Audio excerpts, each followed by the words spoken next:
أعوذ بالله من الشيطان الرجيم. بسم الله الرحمن الرحيم.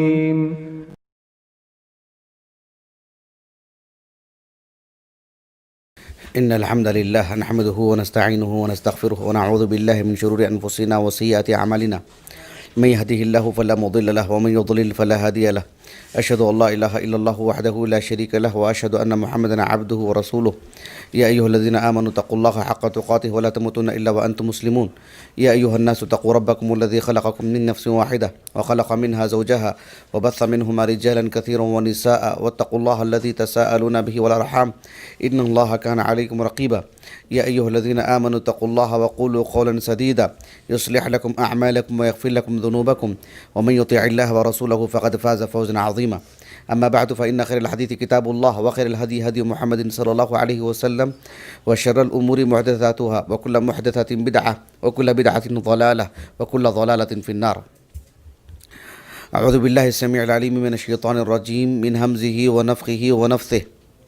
والسابقون الأولون من المهاجرين والأنصار والذين اتبعوهم بإحسان رضي الله عنهم ورضوا عنه وأعد لهم جنات تجري تحتها الأنهار خالدين فيها أبدا ذلك الفوز العظيم. محترم دی وقار اہل علم،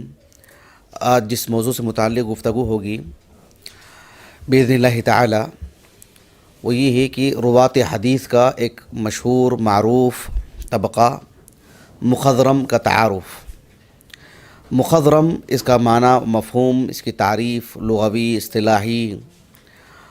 اور اس سے متعلق جو اہم باتیں ہیں مختصراً آپ کے سامنے رکھوں گا انشاءاللہ. بطور تمہید کی یہ بات میں آپ کو بتا دینا بہت اہم سمجھتا ہوں کہ اس موضوع کو جاننے کی اہمیت کیا ہے، کیونکہ یہ بہت ہی اہم موضوع ہے. خصوصاً جو ایک طالب علم کے طور پر میں اور آپ حدیث کی جو کتابیں پڑھتے ہیں، حدیث کی اور جو بھی قدیم کتابیں ہیں جس میں اسانید سے کتابیں مرتب کی گئی ہیں، تو اس اعتبار سے اسانید کو جاننے کے لیے جو چیزیں کارگر ہوتی ہیں، جو باریکیاں ایک طالب علم کے پیش نظر ہونی چاہیے، ان میں سے ایک یہ بھی ہے کہ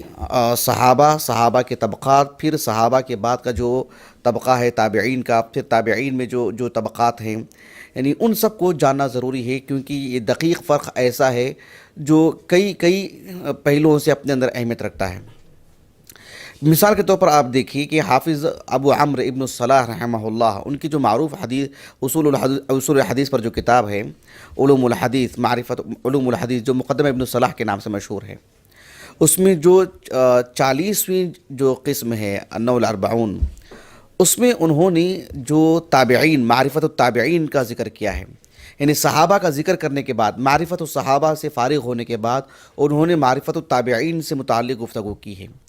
معرفت التابعین سے متعلق گفتگو کرنے سے قبل ایک سطر میں انہوں نے بڑی دقیق بات انہوں نے لکھی ہے. کہا کہ ھذا و معرفت التابعین، یعنی ھذا مطلب وہ فصل، وہ مبحث جو صحابہ کی معرفت سے متعلق ہے، اور وہ معرفت التابعین، اور تابعین کی معرفت سے متعلق ہے. اصل الاصیل، کہا کہ ایک بنیادی چیز ہے. کس اعتبار سے؟ یرجع الیہ للمسند والمرسل، یعنی مسند اور مرسل میں آپ کیسے فرق کریں گے؟ انہی دو طبقوں کے فرق کرنے کے ساتھ ان دو طبقوں میں فرق نہیں کر پائیں گے تو پھر آپ جو یہ حدیث متصل ہے یا مرسل ہے یہ نہیں جان پائیں گے، یا مسند ہے مرسل ہے نہیں جان پائیں گے. یہ دو طبقوں کا جو حد فاصل ہے وہ ایک طالب علم کو جاننا لازمی طور پر ضروری ہے.